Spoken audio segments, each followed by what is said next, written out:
Welcome to the Game Haus Overwatch League recap for Wednesday of Week 4. Let's jump right into the action. The first match of the day was between the Boston Uprising and the Dallas Fuel. Boston was looking to work its way into playoff contention after continuing their trend of winning or losing 4-0 for the entire stage. Dallas had their own issues after having to find Taimu and release XQC this last week. Volskaya showed the positives of the Uprising. Their dives were effective and they took both points with ease. Then their defense gave up 1 point, but was stout on point 2, giving them a lead in the series, 1-0. Lijiang Tower was where Boston would gain momentum and never stop. They took both maps with Gamsu going full-on King Kong on the first one. This put them up 2-0.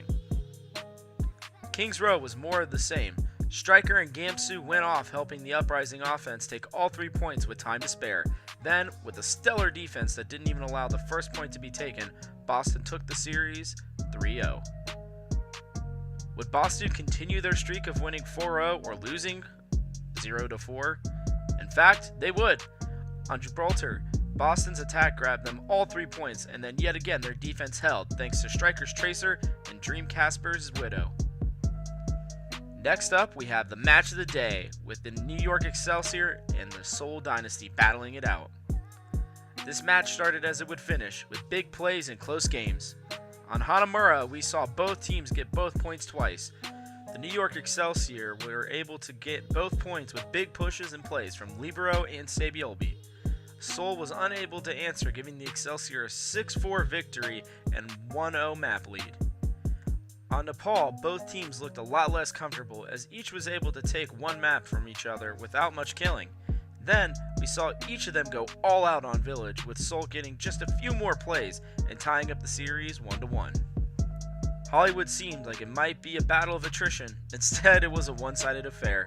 NYXL was able to get past point 1, but not much further as the Dynasty brought out a staunch defense. Seoul went on the attack, and after barely getting the first point, they pushed through quickly and won the map, going up 2-1. NYXL needed a big game on Gibraltar, and the supports Ark and Jonak brought it. The Excelsior were only able to get 2 points and about halfway to the third before being stopped.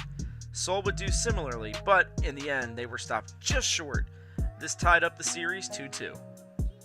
This match would end on Ilios, and sadly, it wasn't very close.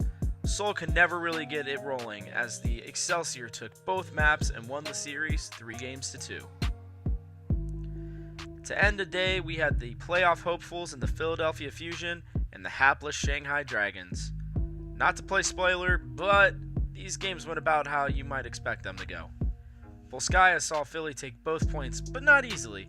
After a solid defense, however, the Dragons went back to their old selves and were unable to take a single point on offense, giving the Fusion a 1-0 lead. At Lijiang Tower, we saw the Dragons put up a bit of a fight with Zuju playing well, but in the end, the Fusion took both maps in a 2-0 lead. If you're a Dragons fan, you might want to stop watching for these next 2 maps. Philadelphia held absolutely nothing back as they won Hollywood 3 points to 1 and had a kill difference of 69 kills to 24. To end Wednesday, we saw an already battered Dragons get beaten to the dirt as the Fusion won Route 66 3-0 and again with the large kill differential of 46 to 10, thus winning them the series with a 4-0 sweep. Thank you for watching the Game Haus Overwatch League recap. Check in tomorrow for another as we recap Thursday's matches.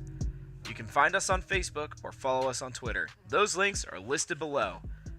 Hit that subscribe button, and from our house to yours, keep it here at the Game Haus for all your sports and esports needs.